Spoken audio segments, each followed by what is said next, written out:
आम आदमी पार्टी की सरकार ने सब भ्रष्टाचारियों को दे रखी है कि आकाश से पाताल तक जहां जो लूट मचानी है वो लूट मचा लो। और वो नतीजा सामने आया है कि दिल्ली की जनता को लगातार जो है धोखा दिया जा रहा है और सब लोग यही कह रहे हैं, हे ईश्वर, हे अल्लाह, फिर एक नया भारतीय घोटाला जो है भारतीय जनता पार्टी ने आम आदमी पार्टी का पकड़ा है। और इस घोटाले में इस बार जल बोर्ड की डिटेल सामने आई है। आप सब जानते हैं कि इतने लंबे समय से जब जल बोर्ड को देखभाल की जा रही थी, देखा जा रहा था, उपभोक्ताओं की संख्या बढ़ गई, मीटर्स बढ़ गए और खपत बढ़ गई, लेकिन जो कमाई है वो कम हो गई और जो पहले उनके एफडीआर वगैरह रखे थे वो भी गायब हो गए। तो पैसा गया कहाँ?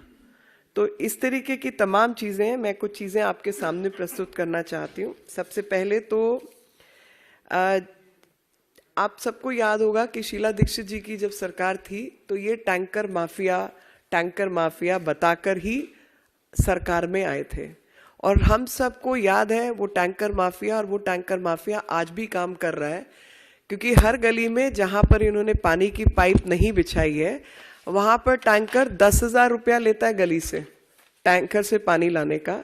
और ऐसी तमाम गलियां अपने क्षेत्र की अगर मैं गिनवाऊं तो पटेल नगर भरा हुआ है, अन्य क्षेत्र बड़े हुए हैं, और जहाँ पर लोगों के पास कोई ऑप्शन नहीं है, पैसा गली में इकट्ठा करके टैंकर माफिया को दिया जाता है। तो टैंकर माफिया की जो शक्ति है वो कम नहीं होकर बढ़ी है और इसमें 35% जो है वो अधिक उनको पैसा देना पड़ा, क्योंकि इलीगल पेमेंट जो टैंकर्स को दी गई और उसका है, इस वजह से जो over shooting of the project cost जो है वो बढ़ गई और 35% जो है वो अधिक हो गई कॉन्ट्रैक्टर्स के हक में। 12,000 करोड़, अब इस संख्या को प्लीज आप लिख लीजिए, 12,000 करोड़ रुपए के जो है काम अवार्ड किए गए, लेकिन उन सारे कामों की जो कॉस्ट है, जैसा कि आपको याद अगर हो, शीश महल घोटाला याद है आपको, सब चीज तो 10 करोड़ से नीचे का बिल रखो। इसी प्रकार से इसमें अधिक से अधिक जो कॉस्टिंग है 5 लाख से कम करी है ताकि आपको टेंडर ना करना पड़े। और वो 12,000 करोड़ के 12,000 वर्क ऑर्डर है, 600 करोड़ के काम है। 12,000 वर्क ऑर्डर्स दिए गए, 600 करोड़ के काम दिए गए और वो काम में टेंडरिंग प्रोसेस को अवॉइड करने के लिए हर चीज 5 लाख से कम के उसमें रखी गई अधिकतर चीजें। 1,601 करोड़ रुपए का जो फंड है वो किताबों में अनस्पेंड दिखाया गया और वो कहाँ है किसी को कुछ पता नहीं है। 1,601 करोड़ रुपया किताबों से गायब हो गया।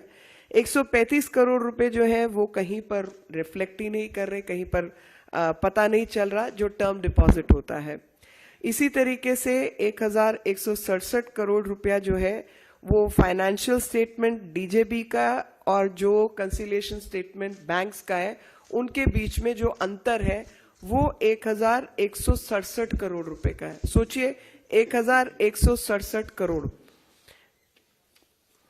और इसी तरीके से जो मैंने पहले आपको बताया कि 107 करोड़ रुपए की जो एंट्री है उसको एंट्री एडजस्टमेंट, साधारण भाषा में हम बट्टा खाता कहते हैं, कि बट्टे खाते में डाल दो, कि जिसका कुछ हिसाब किताब नहीं मिल रहा उसको बट्टे खाते